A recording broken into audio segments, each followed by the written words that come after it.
नमस्कार दोस्तों। ऐसे तो कंस्ट्रक्शन साइट पे बहुत सारे डॉक्यूमेंट्स मेंटेन किए जाते हैं, लेकिन आज हम लोग एक ऐसे डॉक्यूमेंट्स के बारे में बात करेंगे जो लगभग हर एक साइट पे मेंटेन किया जाता है। यह है वर्क्स डायरी। वर्क्स डायरी कोई नोटबुक नहीं होता है, यह एक लीगल रिकॉर्ड होता है जिसमें साइट पे होने वाले सारे एक्टिविटी की एंट्री होती है, साइट पे आने वाले मटेरियल की एंट्री होती है और साइट पे कितने मैन पावर डिप्लॉयड है उसकी एंट्री की जाती है। यदि आप साइट इंजीनियर हैं, किसी डिपार्टमेंटल इंजीनियर हैं या फिर कॉन्ट्रैक्टर हैं तो आपको इस लीगल डॉक्यूमेंट्स यानी वर्क्स डायरी के बारे में जानकारी जरूर होनी चाहिए। वर्क्स डायरी को थोड़ा विस्तार से समझते हैं। जैसा कि मैंने बताया, वर्क्स डायरी एक लीगल रिकॉर्ड होता है, यानी साइट पे जितने भी एक्टिविटी होते हैं, जैसे कि पीसीसी हो रहा है या कंक्रीट का काम हो रहा है या फिर फॉर्म वर्क का काम हो रहा है या प्लास्टर का काम हो रहा है या पेंटिंग का काम हो रहा है, जो भी एक्टिविटी होता है लोकेशन वाइज वर्क्स डायरी में एंट्री की जाती है। उसी तरह से यदि किसी पार्टिकुलर डे को कोई मटेरियल साइट पे पहुंचा है, जैसे कि स्टील पहुंचा है या सीमेंट पहुंचा है या फिर कोई फिनिशेज के आइटम जैसे टाइल्स वगैरह हो गया या फिर पेंट हो गया, ये सब चीज़ें अगर साइट पे पहुंचती है तो उसकी भी एंट्री क्वांटिटी के साथ की जाती है। उसी तरह से मैन पावर यानी इंजीनियर्स हो गए, सुपरवाइजर हो गए या फोरमैन हो गए, उसी तरह से कारपेंटर है, लेबर है, मेसन है, ये जितने भी मैन पावर साइट पे डिप्लॉयड है इनके नंबर के हिसाब से एंट्री की जाती है। जैसे कि कारपेंटर कितने हैं इसके पूरी डिटेल एंट्री की जाती है। साथ ही डेट को मेंशन करना जरूरी होता है, यानी हर एक डेट के लिए एक पेज होता है जिसपे डेट और वेदर भी लिखा जाता है, यानी मौसम की जानकारी भी लिखनी पड़ती है कि मौसम कैसा था, क्लियर था, क्लाउडी था या फिर रैनी था। उसके बाद डिपार्टमेंटल एसडीओ और कॉन्ट्रैक्टर के साइन होते हैं उसके नीचे, यानी दोनों का एक तरह से एग्रीमेंट होता है कि इस दिन की एंट्री जो है ये सही है और परफेक्ट है। वर्क्स डायरी साइट पे होने वाले सारे कार्यों का एक तरह से प्रूफ है, यानी सारे एक्टिविटी का एक प्रूफ है। वर्क्स डायरी के बेस पे पेमेंट के लिए क्लेम किया जा सकता है। किसी तरह का डिले हो रहा है यानी काम में विलंब हो रहा है और उसमें दोषी कौन है ये भी आइडेंटिफाई किया जा सकता है। क्वालिटी कंट्रोल किया जा सकता है, क्योंकि वर्क्स डायरी से हमें पता चलता है कौन सी एक्टिविटी कब हो रही है, उस प्रकार से क्वालिटी कंट्रोल कर सकते हैं।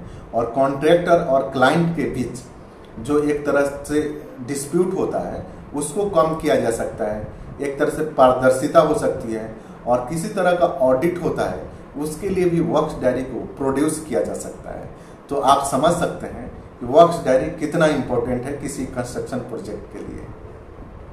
वर्क्स डायरी आमतौर पे हार्ड बाउंड होता है, इसके पेजेस सीरियली नंबर्ड होते हैं, जैसा कि आप देख रहे हैं। वर्क्स डायरी को हर रोज शाम में एंट्री की जाती है या नेक्स्ट डे मॉर्निंग में एंट्री की जाती है। हर एंट्री को साफ सुथरे और परमानेंट इंक से किया जाता है। कोई भी करेक्शन व्हाइटनर से नहीं करना चाहिए, उसको काट के वहां पे इनिशियल करना चाहिए। अभी कुछ इंस्ट्रक्शंस है जिसे हम जानेंगे। अभी कुछ डिटेल्स है, जैसे कि यहाँ पे लिखा हुआ है division, sub division, name of work और इशू टू। डिवीजन में जो भी एग्जीक्यूटिव इंजीनियर का एड्रेस रहेगा वो लिखा जाता है। सब डिवीजन में जो यानी एसडीओ की जो ऑफिस रहती है उसका नाम और एड्रेस यहाँ पे लिखा जाता है। और नेम ऑफ वर्क, किस वर्क का है वो लिखा जाता है यहाँ पे। उसी तरह एग्जीक्यूटिव इंजीनियर का साइन यहाँ पे होता है और डेट यहाँ डाला जाता है। अभी हम फर्स्ट पेज पलटते हैं तो यहाँ ये ब्लैंक है और इसके बाद कुछ इंस्ट्रक्शंस दिए गए हैं।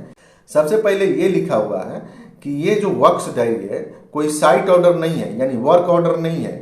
इसके द्वारा आप कॉन्ट्रैक्टर को ऑर्डर नहीं देंगे। ये एक लीगल रिकॉर्ड होता है, इसमें बस एंट्री की जाती है और साइन होता है। इसके बेस पे किसी को आप कॉन्ट्रैक्टर को कुछ काम बताना है एक्स्ट्रा या कुछ चेंजेस बताने हैं, वो सब आप इसके द्वारा नहीं करेंगे, उसके लिए अलग डॉक्यूमेंट्स होता है।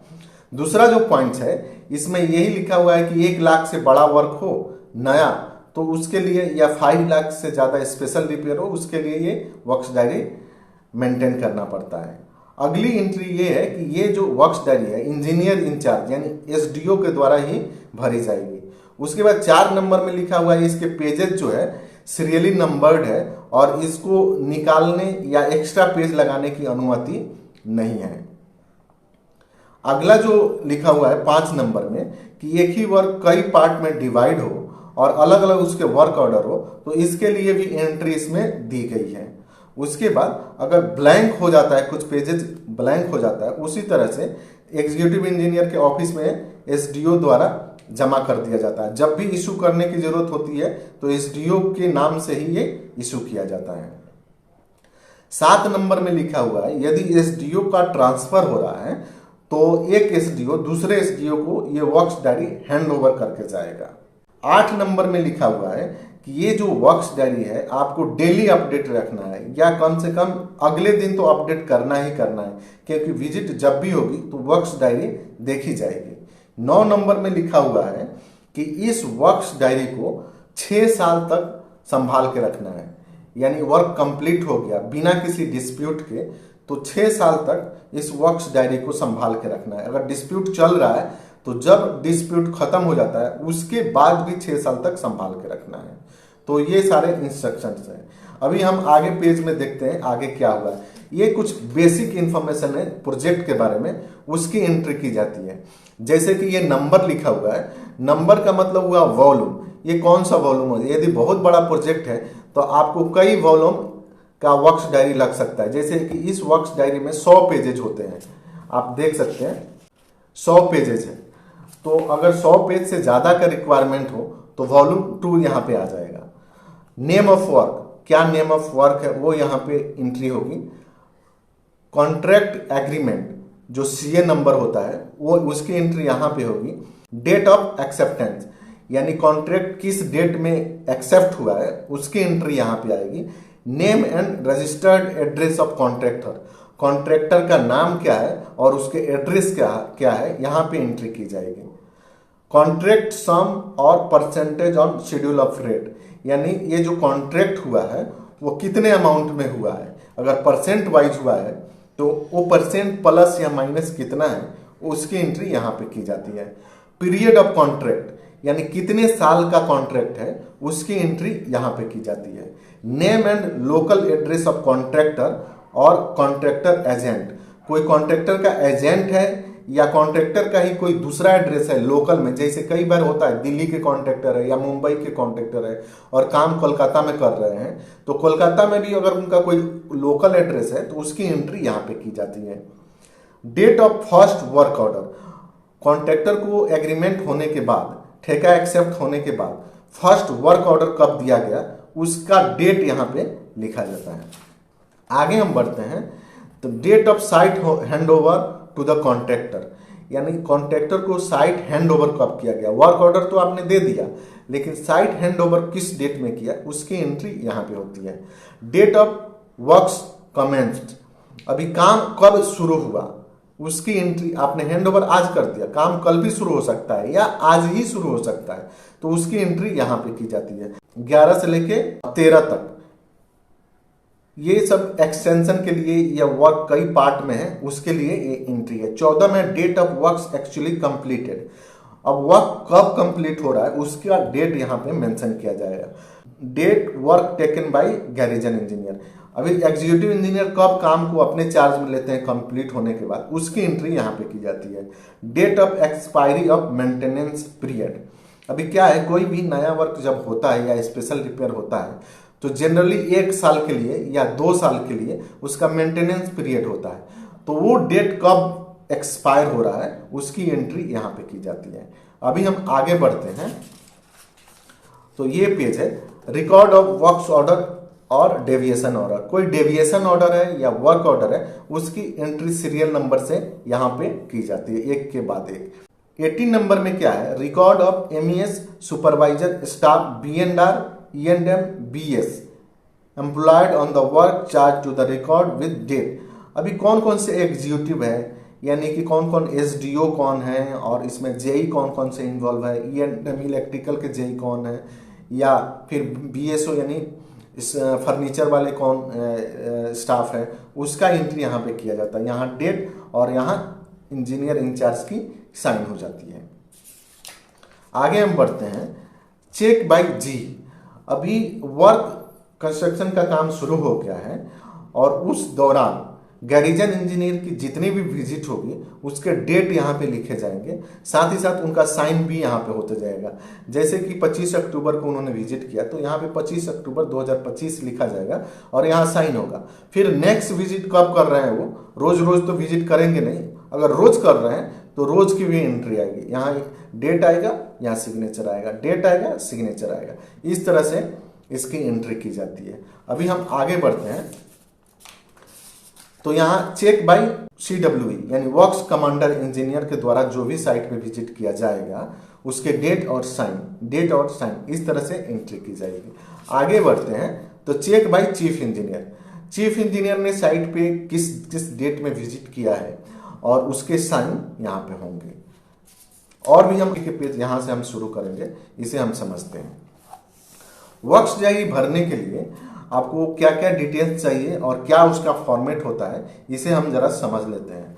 तो आप देख सकते हैं सबसे पहले ये लिखा हुआ है वेदर, यानी कि उस दिन का मौसम कैसा रहेगा, क्लियर रहेगा, क्लाउडी है या फिर रैनी है। जिस तरह का मौसम हो उस तरह के मौसम की जानकारी यहाँ पे लिखी जाती है।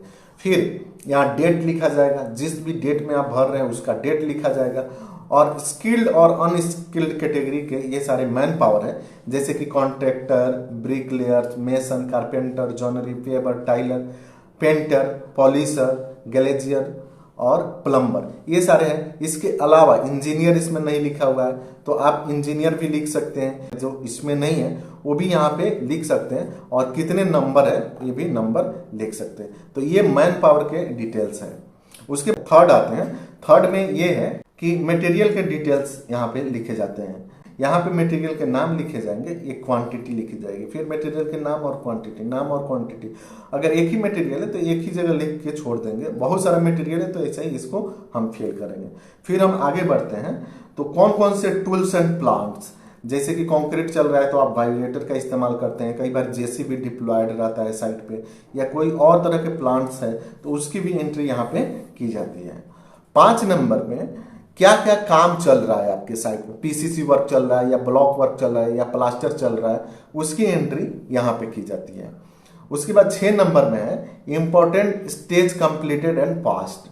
कौन कौन से इंपॉर्टेंट स्टेज थे और वो कंप्लीट हो गया, पास हो गया, उसकी एंट्री यहाँ पे। जैसे पीसीसी वर्क मान लीजिए कंप्लीट हो गया तो यहाँ पे हम लिखते हैं PCC in foundation completed and passed, ऐसा हम यहाँ पे लिखते हैं। फिर रिमार्क्स ऑफ विजिटिंग ऑफिसर, जो भी विजिटिंग ऑफिसर होते हैं जैसे CWE या फिर chief engineer, command chief engineer या फिर ENC वगैरह, ये सब विजिटिंग ऑफिसर होते हैं। उनका कुछ अगर पॉइंट्स है विजिट के दौरान, जिस दिन विजिट किए रहते हैं उस दिन यहाँ पे वो कुछ एंट्री करेंगे। उसके बाद date, signature of engineer incharge, जो भी SDO रहेंगे, इंजीनियर इंचार्ज रहेंगे, उनका यहाँ पे साइन होगा। और जो कॉन्ट्रैक्टर रहेंगे या उनके कोई ऑथराइज एजेंट है उनका साइन यहाँ पे होगा। इस तरह से वर्क्स डायरी पूरा कंप्लीट हो जाता है। आजकल कई एप्लीकेशन और सॉफ्टवेयर अवेलेबल है जो डिजिटल वर्क्स डायरी बनाने में मदद करती है। आप वर्क्स की एंट्री डिजिटली किसी मोबाइल या टैबलेट या कंप्यूटर से भी कर सकते हैं। इसके लिए कई सॉफ्टवेयर भी है जो कि एक्सेल बेस्ड है। वर्क्स डायरी भरने के लिए कुछ टिप्स है जिसे जानना जरूरी है। वर्क्स डायरी की एंट्री हर रोज होनी चाहिए। जो भी इंस्ट्रक्शन है या डिले है उसका डिटेल्स में मेंशन करना चाहिए, डेट लिखना चाहिए और साइन 100% होना चाहिए। वर्क्स डायरी को सुरक्षित रखना चाहिए, कभी भी इंस्पेक्शन हो सकता है, इसलिए वर्क्स डायरी को अपडेट रखना जरूरी है। तो यह था वर्क्स डायरी के बारे में डिटेल जानकारी। मुझे लगता है वीडियो आपको जरूर अच्छी लगी होगी। यदि वीडियो अच्छा लगे तो लाइक कीजिए, अपने दोस्तों के साथ शेयर कीजिए और कमेंट्स करके बताइए अगला कौन से साइट डॉक्यूमेंट्स के बारे में आपको जानना है। फिर मिलते हैं नेक्स्ट वीडियो में किसी और टॉपिक पे। नमस्कार, जय हिंद।